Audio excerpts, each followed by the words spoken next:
Hey, it's Monday morning. The birds are chirping. I'm drinking a lovely cup of Yorkshire tea.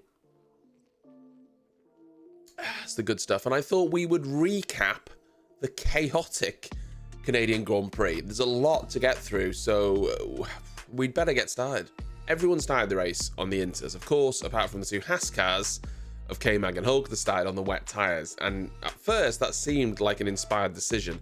They blitzed through the field. Magnussen started in 14th, Hulkenberg in 19th, I think it was. The wet tyres were incredibly good early on as the Inters got up to temperature. But then there was a point where the crossover came and they stopped making progress. They pitted K-Mag, they left Hulkenberg out there, and it was a disaster for him. But at the start, it was pretty clean. It was a bit of a status quo. Apart from the Hadz cars, there was a good clean start for the front three, even the front five, really.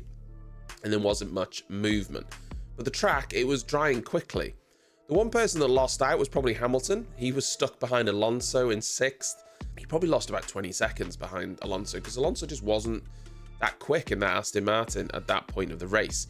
He only passed him during the first round of pit stops. He managed to jump him in the pits, which was, good for him.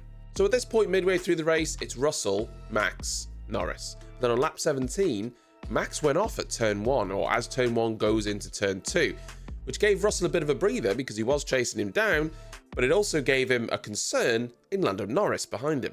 At this point, the McLarens, well, they were lightning quick. For some reason, they just lit up the tyres and they were quicker than anyone else on track, like over a second quicker. It was unbelievable. Norris dispatched of Verstappen before catching Russell, getting past him, and then Russell made a mistake at the chicane when he was getting passed by Norris, which allowed Verstappen to get past him as well. So Russell went from 1st to 3rd. On lap 25, Logan Sargent had another incident which put him in the wall. He'd already been off a few times before that, but sadly for him, this one was, well, race ending.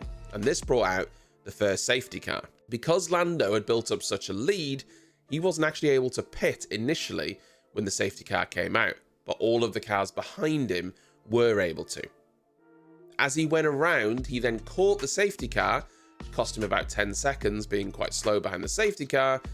So when he did then pit on the following lap for Inters, fresh set of Inters, he actually came back out in 3rd place. So he was pretty much ruined by that incident. At this point, though, the track had been drying a lot. So you may be thinking, well, maybe Inters isn't the right call.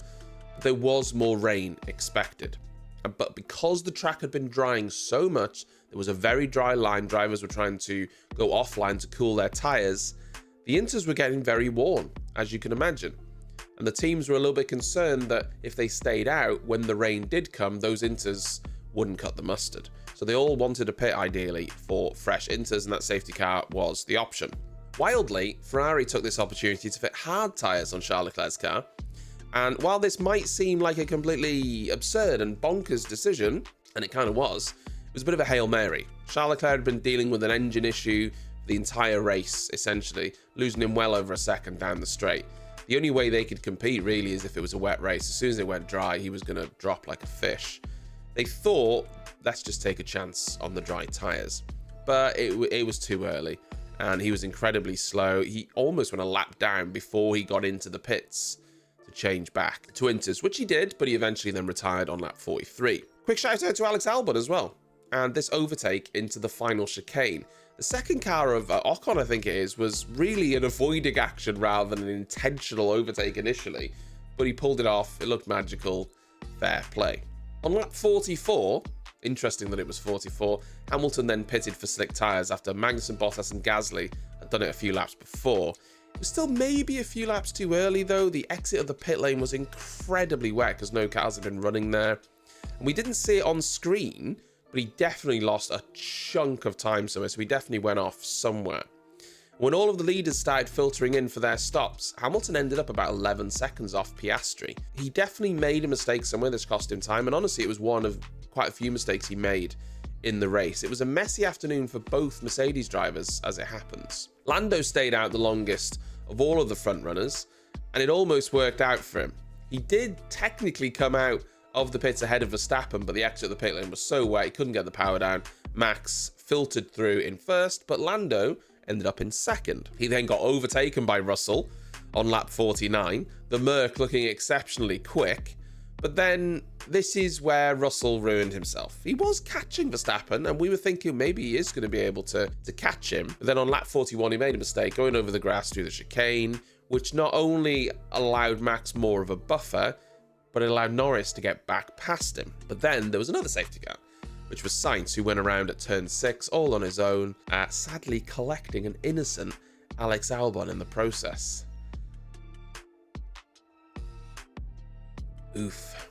Then the two Mercs pitted. George went from hards to mediums. Lewis went from mediums to hards. Okay, whatever. He then said later after the race, Lewis, that if he would have known George was going to mediums, he would have stayed on his mediums and not pitted because the hards weren't really the tyre to be on. This then put Russell in 4th and Hamilton in 5th, so Russell lost a position. Then, when trying to overtake Piastri into the final chicane, Russell and him made contact. I still think it was more on George Russell than Piastri, but the stewards said no further action. He then had to take to the escape road. This allowed not only Piastri to keep the position, but Hamilton to get past him as well. Then Hamilton made it past Piastri, up into 3rd, but then eventually Russell on those grippier medium tyres did get back past Piastri and Hamilton to round out the podium position. It was a messy race, but it was chaotic, it was exciting, but I do think George Russell could have and perhaps should have won that race. With a bit more luck around the safety car, Norris should have won that race. I have to take my hat off to Max Verstappen. He won the race, he kept it on the tarmac, he did everything he had to do, but that is one of those races where Red Bull weren't quite on their game, and I think the other teams have let them off the hook there.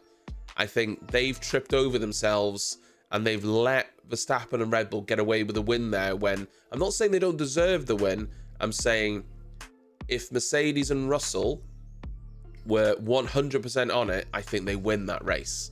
So they'll probably be kicking themselves. Wasn't all rosy for Red Bull though. Perez, well, he had a race to forget. He didn't really make any progress.